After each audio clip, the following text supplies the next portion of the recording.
News when you want it with Bloomberg News Now. I'm Nathan Hager. And I'm Karen Moskow. Karen, the drop in futures follows last week's 3% decline for the S&P 500 as investors become increasingly concerned about the economy. The dollar's coming off its worst week since 2022.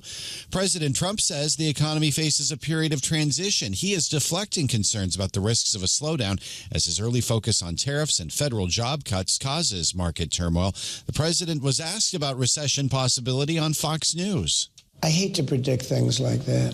There is a period of transition because what we're doing is very big. We're bringing wealth back to America. That's a big thing. And there are always periods of, it takes a little time.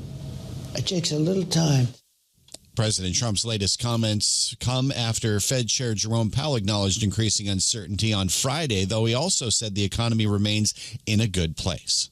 Well, Nathan, President Trump also says he's mostly lifted a freeze on intelligence sharing with Ukraine. The president spoke to reporters on board Air Force One last night. We want to do anything we can to get Ukraine to be serious about getting something done. And the president stopped providing some intelligence to Ukraine after an Oval Office meeting with President Volodymyr Zelensky turned into open arguing. A barrage of Russian missile attacks in recent days has led to questions about that decision. U.S. and Ukrainian officials are meeting in Saudi Arabia tomorrow to discuss reviving a critical minerals deal between the two countries. Karen, President Trump also says there could be a deal soon on TikTok. Let's get the details on that from Bloomberg's John Tucker. John. And good morning, Nathan. In response to a question on board Air Force One, the president said there is interest in TikTok's U.S. business.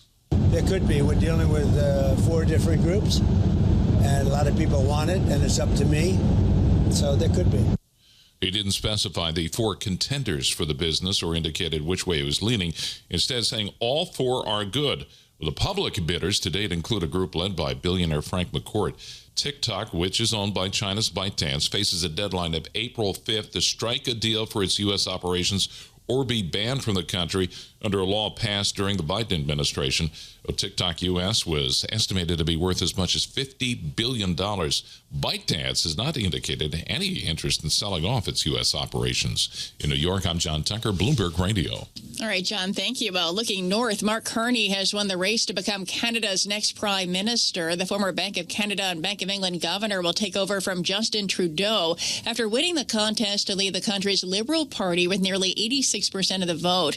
The victory comes as Trump's decision to impose U.S. tariffs on Canada has been met with patriotic fury and widespread boycotts of American goods. In his acceptance speech, Carney said he would protect the country's economy and sovereignty. The Canadian government has rightly retaliated and is rightly retaliating with our own tariffs that will have maximum impact in the United States and minimum impact here in Canada. And my government will keep our tariffs on until the Americans show us respect.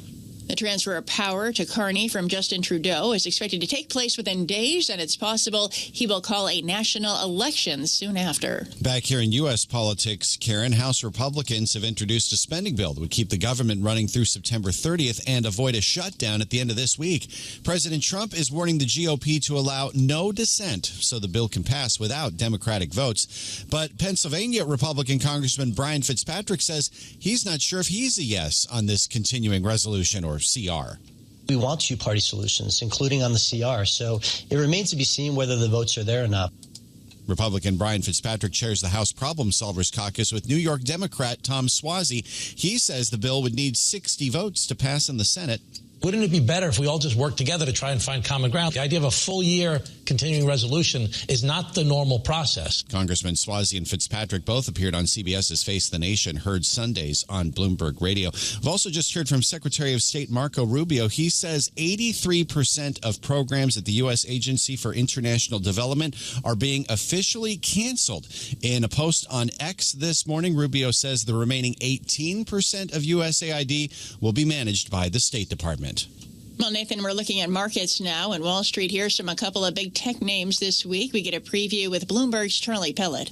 Oracle and Adobe are on deck with a focus on any AI comments. As for the broader earnings backdrop, Emily Rowland is co-chief investment strategist at JH Investments. We're really not finding a meaningful shift in terms of the earnings narrative. Analysts are penciling in about 12% earnings growth in the United States this year. It's a little bit off 15% that was penciled in a couple of months ago, but still pretty darn good. Also this week, retailers including Dollar General, Williams-Sonoma, and Dick's Sporting Goods. In New York, Charlie Pellet, Bloomberg Radio. And that's news when you want it with Bloomberg News Now. I'm Karen Moskow. I'm Nathan Hager, and this is Bloomberg.